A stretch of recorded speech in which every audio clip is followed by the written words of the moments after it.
unscrupulous practices.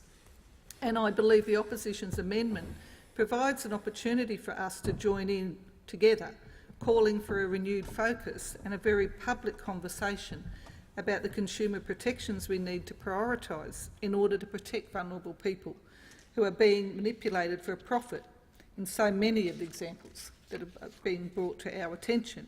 And for that reason, I would commend the amendment to the House.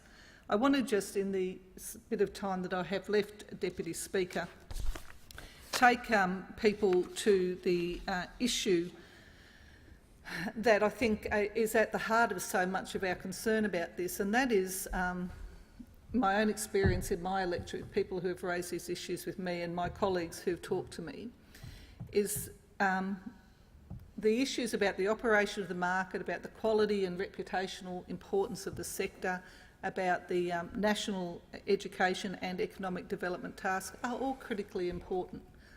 They're absolutely significant tasks for our national government. And I think that we have a critical point in time, an opportunity here to build a very sustainable, high reputation sector and to stem what is an emerging, I think, flood of problems. But within that, there are individual people who are having their dreams slashed, their confidence and sense of well-being demolished, and their, I would argue, their ability to continue to engage in the future with training and education seriously undermined by what is happening.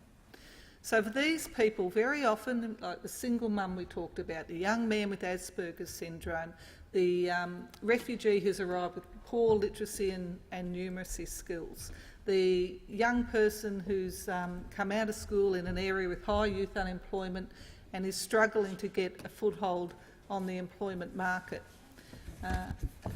Very often they are out in our public spaces.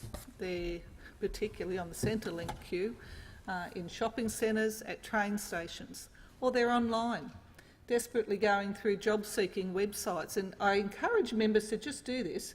Just go and put in a job you might be interested in if you're a young person starting out, perhaps a shop assistant, sales type job, and just watch what comes up.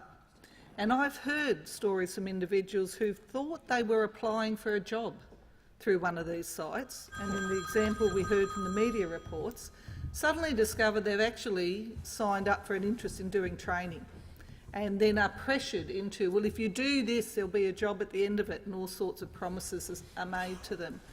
And their commitment as individuals to seeking either a training place or a job is something that we should commend them for. So despite the difficulties they're dealing with, they're actively out there trying to get a start. And for the fact that somebody can come in at that point in their life and with foresight and knowledge unscrupulously take advantage of them and walk away with the profit and leave them with a significant debt is absolutely disgraceful. It's absolutely disgraceful. And I've heard from my colleagues in some of their examples that some of these, as Sally Thompson from the Adult Learners described them, spruikers, actually make comments to people such as, oh look, don't worry about the debt, you'll never have to repay it. Until you earn $53,000, you'll never have to repay it. And in actual fact, the reality for them is that it's still going to be a debt of concern in their life. So I would hope that for those individuals that are told that you can sign up for this debt for this course, you'll never have to repay it because you won't earn $53,000, that the reality is quite the opposite, that they actually do well and go from strength to strength and do get past the threshold payment for domestic students to start repaying these debts. I would hope that was all of our wish for them. But even if they don't, and one group who were told this, I might say, were retired people in a community group who just wanted to do some computer skills, who were told they could just sign up to this diploma to access them and don't worry about the debt, you're all retired, you'll never have to repay it. I would hope that some of these spruikers and these companies start to understand that whether you have to repay it or not, for vulnerable people on limited incomes, the debt hanging over their head is a serious stressor in their lives. And so these are, at heart, the human stories, the real stories of people in our community who, simply out of a wish to better themselves and being not well-informed consumers in this market, are being specifically sought out and unscrupulously used by these operators. And I can think of no greater task for a parliament such as ours that wants to send, and I think we all do. I've been working in education for many years in this parliament. I've found good, solid commitment by people across all parties that we want people to engage. We want them to participate.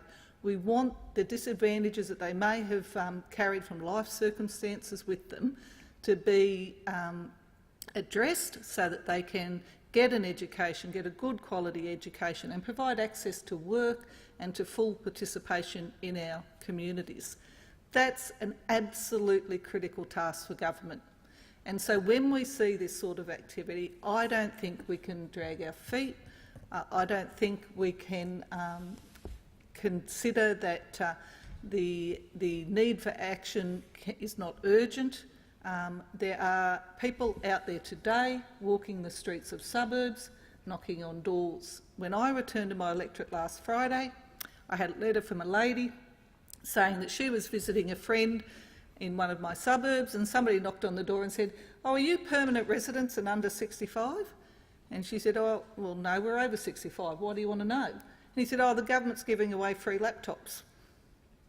But you don't qualify, so I'll keep moving." Now, he may have, if they'd been under 65, to be fair, he may have then sat down and gone fully through what the training was that he was going to sign them up for and what the debt requirements were and so forth.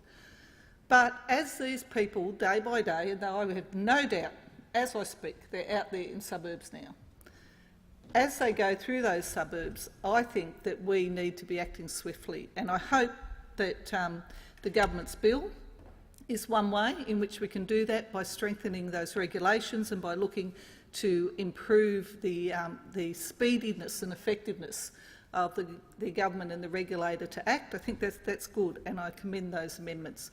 I would say to the government that I think including at this point in time an amendment that says people get, instead of 5 years registration, they get 7 years registration is just the wrong signal.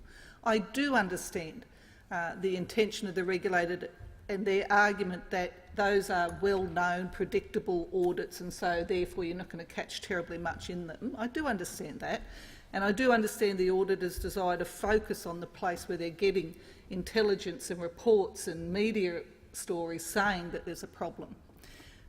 I understand that as well, and I also understand the argument that in the higher education sector, under the TEXA university regulator, people are registered for 7 years. So there's some consistency, particularly for those who are dual sector providers. So they've got to be registered with both.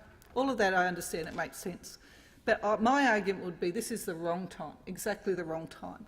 Until we get on top of these practices, until we put action in place to ensure that as much as possible we have strangled off this sort of behaviour and this sort of really unscrupulous exploitation of very vulnerable people, that now is exactly the wrong time to be moving an amendment, a proposal in the bill such as that.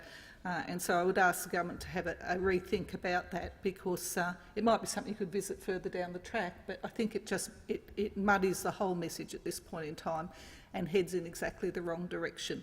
So I would commend the opposition's amendment to members. I hope that they can have a look at it in the spirit it's intended, because I do know that members opposite have also been making public comment about their concern about vulnerable people in their communities that are coming to them with a great deal of worry about what's happening. So I hope we can get to that point in the debate, and I commend the amendment to the House.